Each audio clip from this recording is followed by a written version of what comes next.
I was 4 years old when this happened, and I only remember parts of it, so I had my mom tell me the full story now that I'm older. When I was younger, we would go stay at my aunt's house when my family visited my mom's hometown. They had a lab, and we only ever had a hyperallergenic dog. I got a rash from it, and oddly enough, it spread down there. Yeah. My mom says it's probably just because I was a kid, and I probably wasn't washing my hands and then going to the bathroom with whatever I was allergic to still on my hands. I'm guessing dog hair or dandruff. I'm still not really sure. My mom took me to the dermatologist right when I got home because it had not gone away. Neither one of my parents used a dermatologist before, so they asked friends for a recommendation.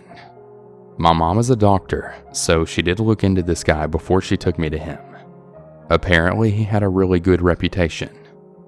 When we met him, and I really only remember parts of this, he checked over everything and said it wasn't much to be worried about, and gave me a steroid for it. He then asked my mom if he could take pictures of the rash to document it for research. Now, my mom being a doctor is pretty okay with using cases for research. I know this because I was used before for a research study since I had certain hip surgery at a young age, but she felt like this was off. She said she really didn't think of him asking in a creepy way, but she said regardless, if it was a rare case to be documented, she would never have let a doctor take pictures of her 4-year-old daughter's private parts. But what was the biggest red flag for her was that he said it was a common thing and did not worry about it.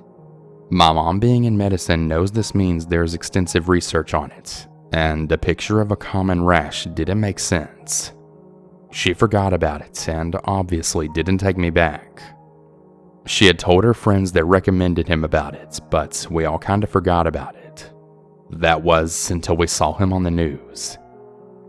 He was arrested at the America-Canada border and was found in possession of more than 200 pictures and videos of child porn.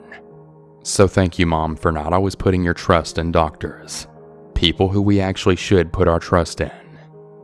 It's unbelievable.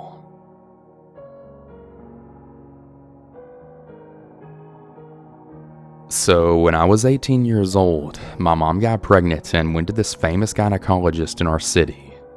There were some complications, so my mom had to visit him more than often than we'd like. The first time I saw him, he gave me all sorts of weird and creepy vibes. I remember him just staring at me in this creepy, hungry way that made me want to run.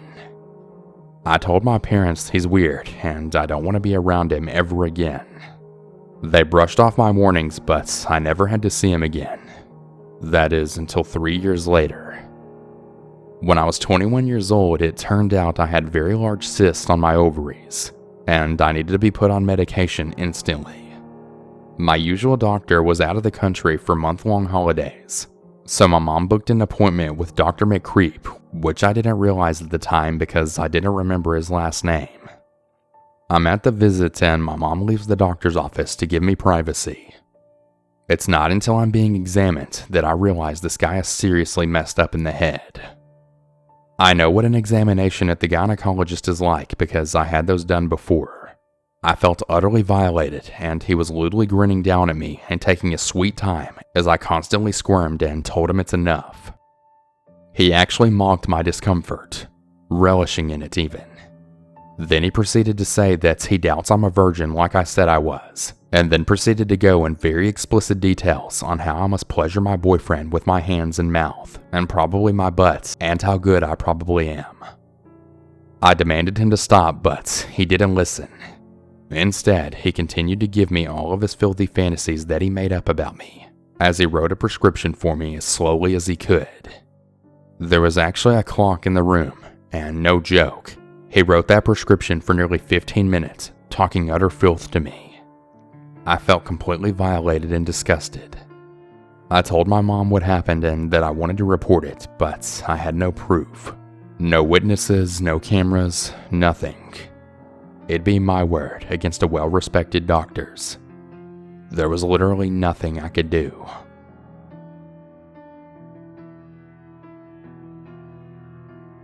I was 12, and I had come down with a suspected case of glandular fever. So my mom booked me in with our family GP. My mom loved him. He had delivered my sister 8 years earlier, and we had been seeing him ever since. My mom and I are in the waiting room. She's flipping through the crappy magazines, and I'm just watching the fish in the tank. The receptionist pops her head out to call my name, so my mom turns to me and then says, "You're old enough now to go by yourself." A really bad feeling hits the pit of my stomach. I shake my head and insist she come with me. There was never a nurse or anyone else present during the appointments, and there was no way I was going in alone. Now, nothing weird had ever happened with our doctor before. He was always professional and very kind, but this time I just felt really uneasy. He was checking my lymph nodes for inflammation. The neck ones were all swollen. Then he checked my armpits, swollen too. I'm getting a weird vibe now. A bad vibe, like he was enjoying it. My mom didn't notice. And finally, he checks my groin. It's swollen as well. I was very uncomfortable with him by this point. It just felt weird. It was gut feeling bad. Diagnosis: glandular fever. We eventually left, and I didn't say anything about the experience. A couple of months later, our doctor abruptly left the practice. The new doctor who replaced him was a very lovely lady, so I breathed a sigh of relief to see him gone. 4 years later, my mom comes into my room. "Remember Dr. Gardner? Well, apparently he's in jail for molesting his friends' kids while they were all away on holiday," she tells me with surprise. Well, no duh. I related my experience to her. She was shocked and had no idea. That was pretty weird in itself, as my mom has had weird premonitions over the years. I'm so very glad that I insisted my mom accompany me in with the pedo doctor. It could have been a lot worse than just that bad gut feeling. Thank God nothing else happened.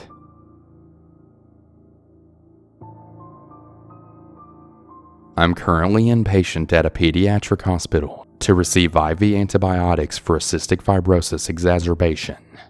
I'm 17 years old, female, and a freshman in college.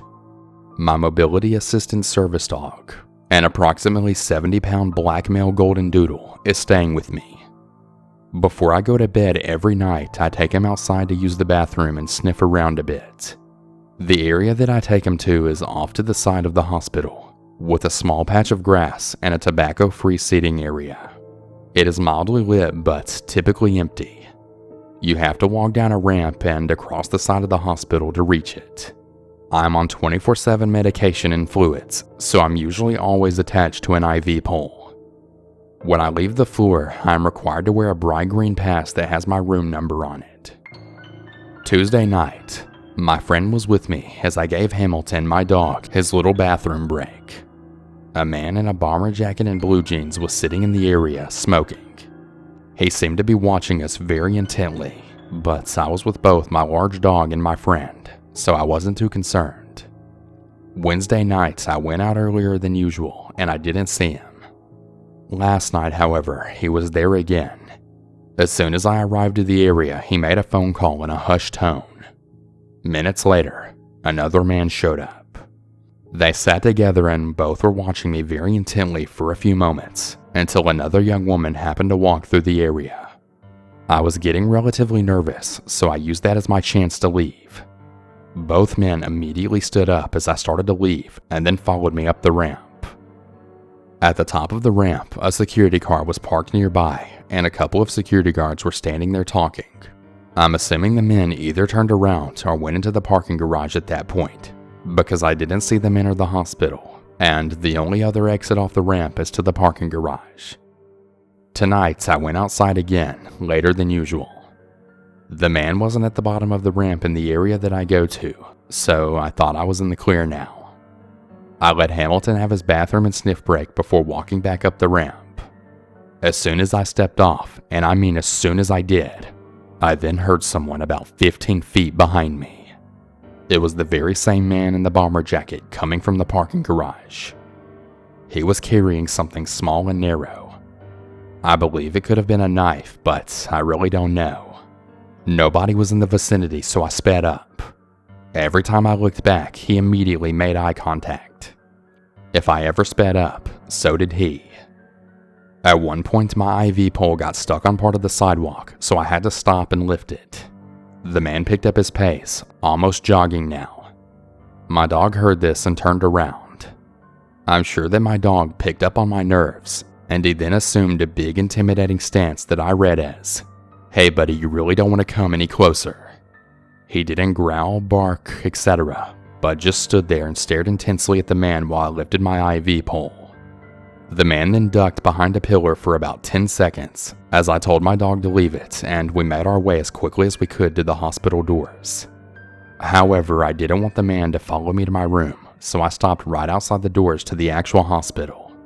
From where I was standing, I was directly in the path of visibility for the information desk in a well-lit area. I figured this would be my best shot.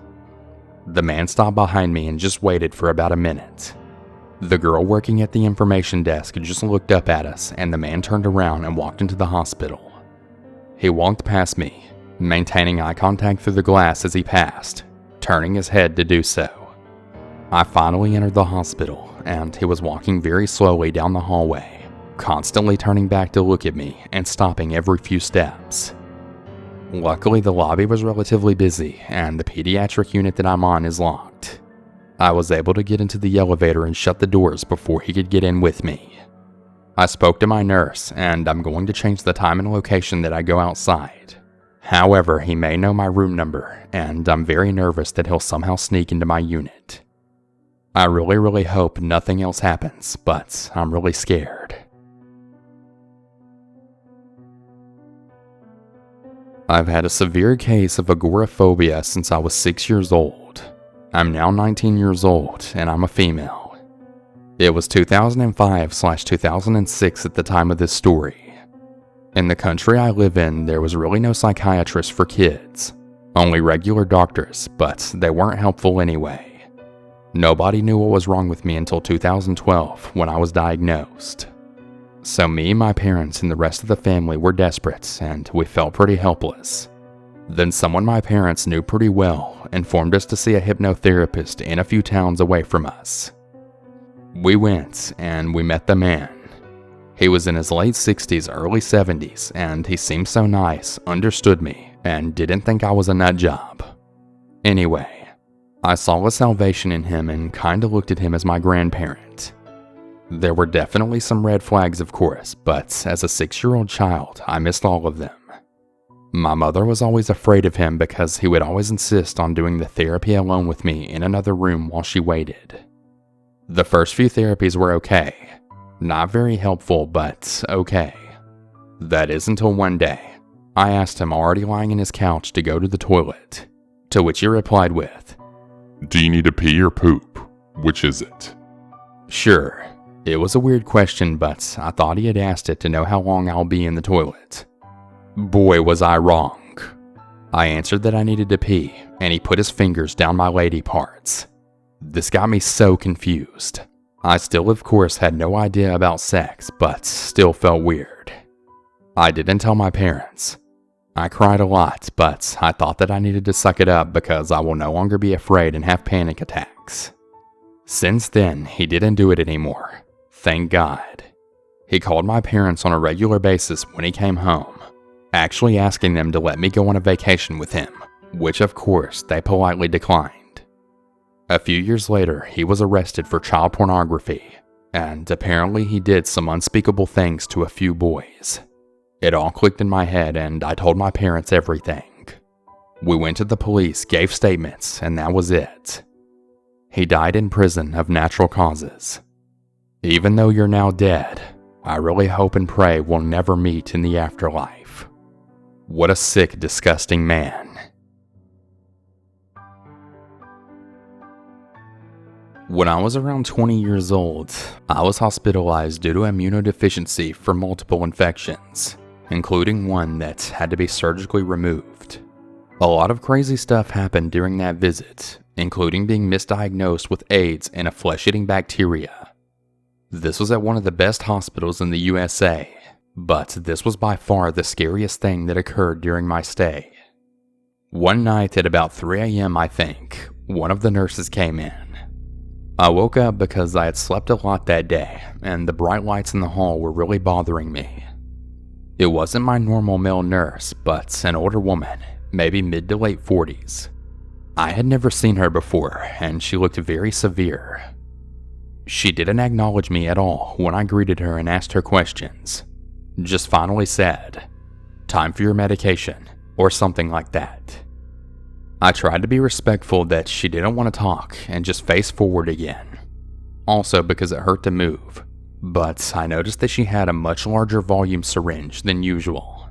My morphine dose was always given in a 10 to 20 cc syringe, but this thing was huge, like a 100 to 500 cc syringe, and that accuracy couldn't be that good.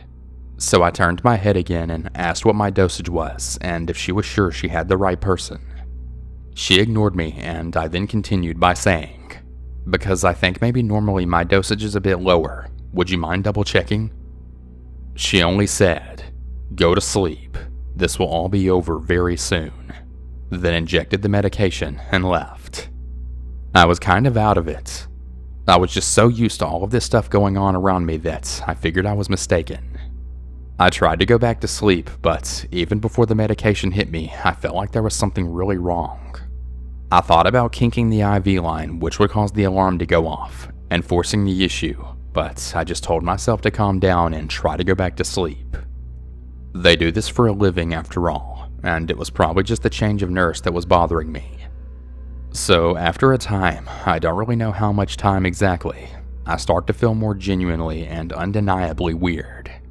First, everything felt hot, or rather hot on the outside, like I'm radiating heat from the surface of my skin everywhere, but cold on the inside of my skin. Around then, I started to notice that everything had turned a shade of red and it was all pulsing, with what I imagined was my heartbeat. So I'm staring at the ceiling in the dim, and everything I can see is through the red filter pulsing slightly. I can feel goosebumps on every inch of my body. Then I can feel nothing, and I lose all sensation in my skin. I can still feel pressure, but I can't feel anything else except intricate ripples across my body, as though I'm naked and the window is open, and eventually even these fade, but it's a pretty good example of the mental confusion that set in. For example, after a while, I couldn't tell if my eyes were open or closed, if I was actually seeing or just thinking I was seeing. When all sensation finally left me, I felt like I was floating about 5 inches off the surface of the bed. I realize as I'm testing my ability to sense things that I'm having a really hard time moving. Moving my hand or arm or anything else takes a concerted effort. At this point, I somehow managed to hit the call button, for which I'm later very grateful. But nothing feels emergent. The whole thing comes with a warm fuzziness, so I spend a lot of time just playing with, trying to move my hands or arms, watching them before realizing I'm not actually looking at them, but nonetheless, gradually losing my ability to move anything at all. Around the time where I can only barely move my wrists, not my arms or fingers, I start to feel concern. I realize on some deeper level in the back of my mind that the feeling I have in the pit of my stomach is clenching concern, and that this actually has the potential to be very dangerous. I want to hit the button again or even call out, but I'm just too tired, my muscles won't move, and now I notice that the pulsing isn't as frequent as it was, though it was only upon reflection later that I fully realized the significance of that. So I kind of mentally slapped myself and set about consciously focusing on breathing, in and out, in and out. It felt like the nurses never responded for what I would have guessed had been around 20 to 35 minutes at least.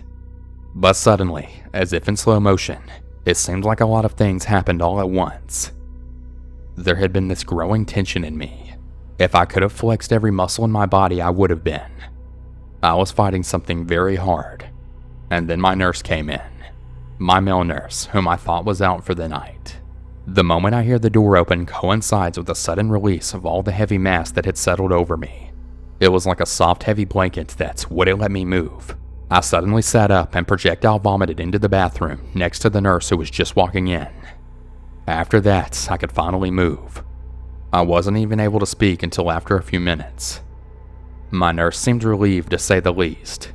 He cleaned it up and sat next to me and talked to me for a while. He said that another nurse had been trying to help him and mixed up my dosage, but he didn't seem to want to give much detail. It wasn't until a few years later that I then thought. I was in the terminal ward. I had been out of it for days, clearly in visible pain for some of it, and I was the youngest person there by 40 years or so. I wonder if it was just a mistake, or if maybe that woman was the angel of death. Either way, whatever the case, I refused morphine for the rest of my time there, and ever since. I wouldn't accept any of the other painkillers either. That was one of the most scariest experiences I've ever had in my life, and I really hope I never have to go through something like that ever again.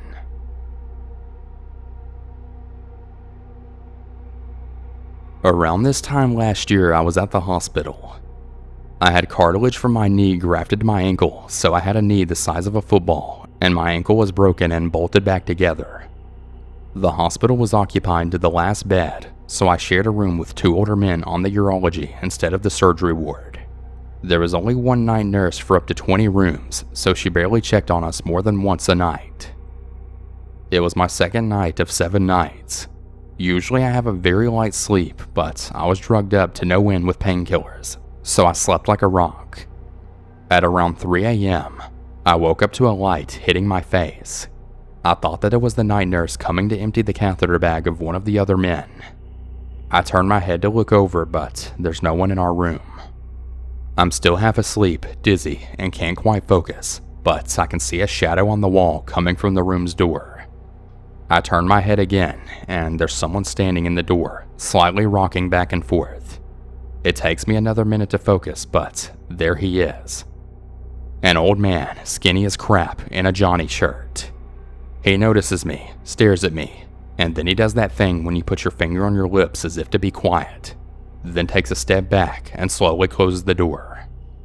Part of me just thought my mind was playing tricks on me, and thanks to the medication, I'm soon back to sleep. Fast forward the next morning.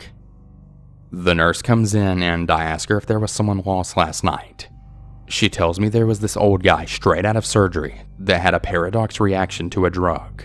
He woke up thinking he's in jail. He walked across the entire hospital with a bleeding wound from his kidney surgery, trying to escape prison. I'm a huge guy and I don't get scared very easily, but I was so vulnerable at the time that this one really got to me.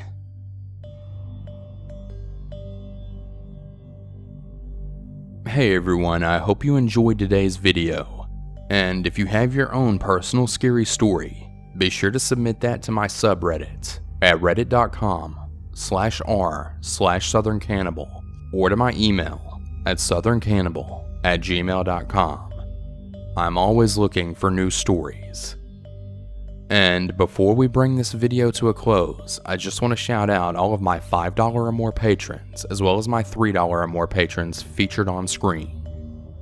Shout out to Babe Lincoln, Beth A, Kate E, Katrina T, Celeste S, Ellie S, Emily W, Heather B, Howard R, Jazzy G, Jonathan C, Joseph F, Lori J, Matthew B, Michael G, Steph L, Tammy S, Terry H, 2Eki for you, and Victor R. Thank all of you so much for supporting me on Patreon. I really appreciate it more than you know. And if any of you would like to join these awesome people and also become a patron, head over to my Patreon at patreon.com/southerncannibal. Thank you everyone, and have a good one. And remember to always